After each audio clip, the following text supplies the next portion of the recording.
All right, what's going on, guys? Here we are. Here we are again, back for another one. Colorado, they're on the bye week right now, as we know. They're on the bye week, getting prepared for Kansas State, and so yeah, that's gonna be a really good game. I'm looking forward to that game. Kansas State coming to Boulder to play Colorado. Dylan Edwards, Avery Johnson. They have a hell of a running game, stuff like that. So definitely, I can't wait for that game. I want to talk about that, on this live. Also, Shedeur and Cam, as you see right here, Shedeur pretty much explained it. It was kind of like, you ever know somebody, you ever familiar with somebody like, oh, you're on that BS and stuff like that. That's pretty much what it was. He don't have a beef against Cam Newton or anything like that. It was going back to Cam. Someone had compared Shedeur to Cam, and he was like, Cam was pretty much saying in his slick way that there's no comparison. And yeah, I mean, I give it to Cam. He has won every piece of hardware that you can win as a college quarterback. The Walter Camp Award, the Heisman Trophy. He's won everything. SEC Player of the Year, all of that good stuff. First round draft pick, one of the first quarterbacks taken. So his resume speaks for itself, but he was just pretty much saying, there's no comparison. And Shedeur probably felt some type of way about it, but it's not really a big deal. So I ain't gonna spend too much time on that. But they're still reporting on it. But that's pretty much it. I don't want to spend too much time on that. But Shadeur is a hell of a quarterback in his own right. Like I kind of agree with what Ocho Cinco was saying about him. Like in this moment in time, he's one of the top quarterbacks in this moment in time in college football. And he's gonna go on to the NFL and hopefully do good things when he gets there. And I could think of a lot of teams that can use his services right now. And you just think about this. As long as he got a line to be able to protect them, he has really good vision. That's one of his strong suits, the vision and throwing down the field, seeing everybody open. And that's a skill set and his toughness as well. He's one of the most battle tested quarterbacks in football, in college football. And I think everybody can agree with that.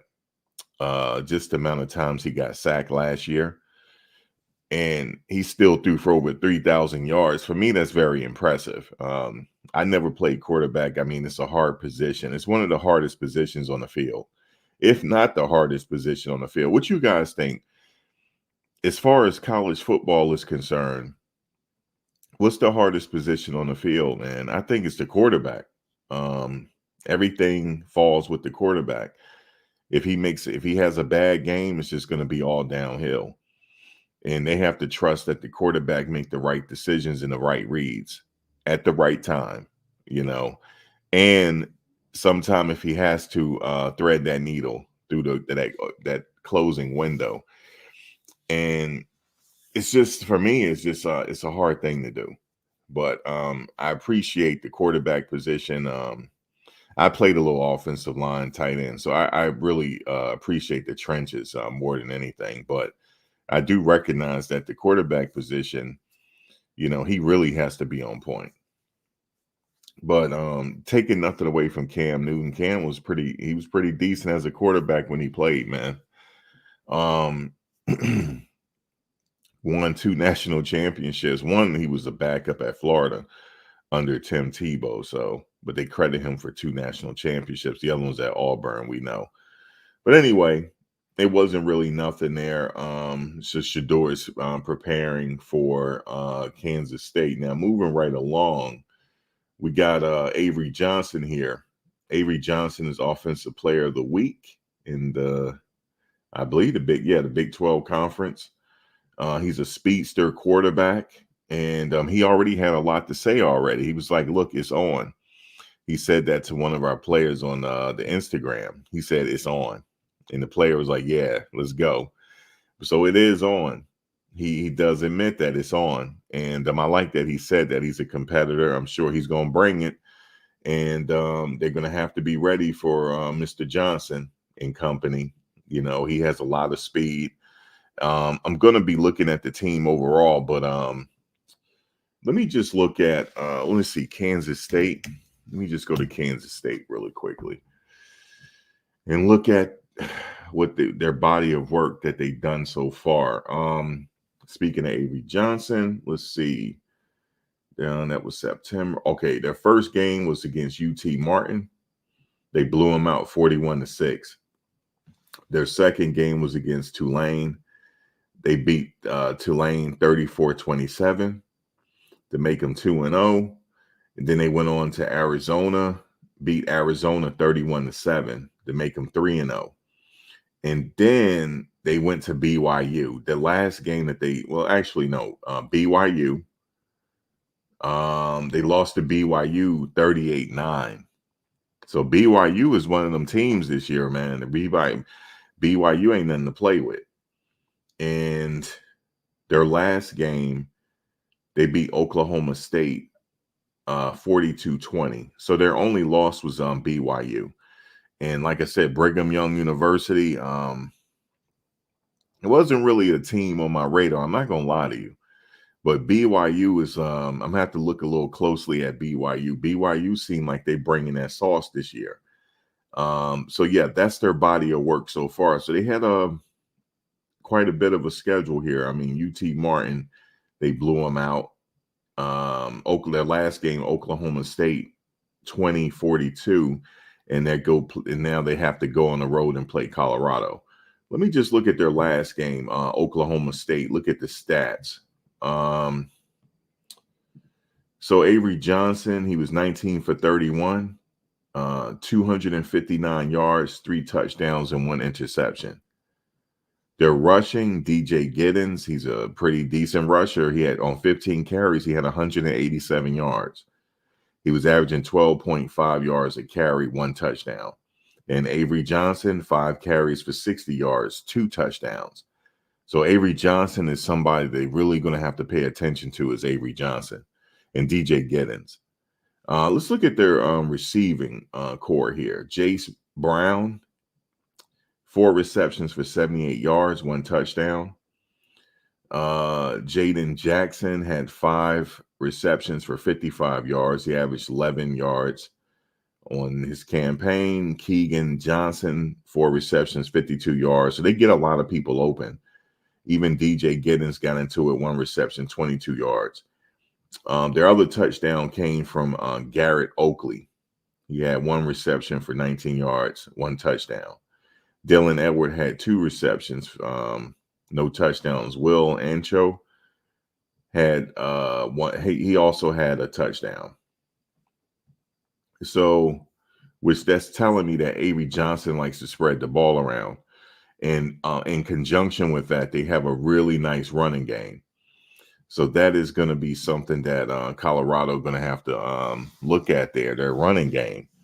And also, like I said, Avery likes to spread the ball around. It's kind of like Colorado, right? They have a running game now, and Shedeur likes to spread the ball around. So it's almost the same here. I'm giving the edge to Colorado's secondary, though. And I'm also giving the edge to Colorado's receiving core. Even though Kansas State have some pretty good receivers as well. But again, we have probably the consensus overall player of the year in Travis Hunter. That's what Colorado has. 2-way star. And I look for him to do some good things against Kansas State. But again, let me look at the defense. Let's see. Jacob Parrish, 5 tackles, 2 assists, 1 interception. And they also had another interception from Marcus Single. So they're capable, more than well and capable of intercepting the ball. How many sacks did they have here? Let's see. They didn't have any sacks. So I would look for Colorado to get some sacks. And the kick return In punt return, they have Dylan Edwards. So yeah, they definitely going to have to look out for Dylan Edwards' speed on punt return and kick return. And so yeah, Dylan Edwards had ran one back this year, and that was pretty electrifying when he did it. But I'm excited about that game because Dylan Edwards come to town. He come back to town. He wanted to go home and play for Kansas State. I understand that, but he comes back to Boulder where it all started, where his career kicked off. So that's going to be really, really exciting there. So let me know. Let me know what you think about Kansas State. Is that the test? Let me know. Let me know, and also let me know what you think about the score. How you think the score is going to go? What else we got? I saw an interesting article on Colorado's remaining prediction for the season. They only have Colorado losing one game, and that's to Utah. Yep, that's what they're calling for. They saying Colorado one game, and that's Utah. That's what they're saying, and I kind of agree with that. But the only thing is, I think they could beat Utah, though. That's the only thing that I say. So let's look at their remaining schedule. We already know it, but Colorado, they face Kansas State next. They're ranked 20th. I honestly think if Colorado could beat Kansas State, they're going to move. They're going to move for the first time in the top 25 poll. You're going to see them inch up in that poll. The game after that is Arizona. I see that as a victory. I see Cincinnati as a victory. I also see Texas Tech as a victory. It's going to be a grind, though. A lot of people are calling for them to lose against Utah. I'm calling for them to win. And really, after that, really, it's just the Big 12 title at that point. Kansas, and then the last game is Oklahoma State.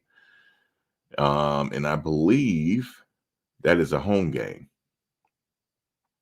Yeah, I believe, it's a home game. Their last home game of the season is the last game of the season. November 29th, and Oklahoma State, I'm calling for a victory.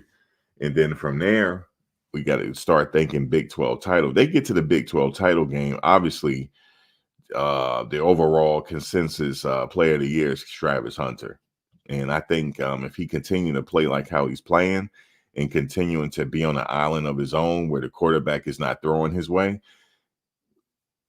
he might be in question, not if the Heisman for the Thorpe Award. So we're going to see. I think he's a Thorpe Award. He's put him on the Thorpe Award watch list. Thorpe Award watch list. And so, yeah, we'll see. And we'll see what Shedeur does as well, because they could be both finalists here. So, yeah, man, it's exciting. Got a lot of football left to play, though, I must admit. A lot of way to go here, but what you guys think that point spread is? What you think the points going to be? I haven't thought about it yet. I don't think I'm going to do that much more this year, but I'm calling for a victory, though. Definitely calling for a victory. And this will be a really nice victory, man, if they could beat Kansas State. They beat Kansas State, that puts them in the top 25. I already know. Top 25 and number 1 in the division. And that is a drastic improvement from last year. Really drastic improvement. But yeah, man, I'm calling for it. What else we got? Yeah, for the remainder of the season, I have them. But Avery Johnson said it's on, man. Avery, I agree with you, it's on. But guys, that's all I have for you today. And please drop them comments below. Let me know how you feel. Guys, like, comment, share, subscribe. Guys, I appreciate you coming in. I'll see you on the next one. Peace.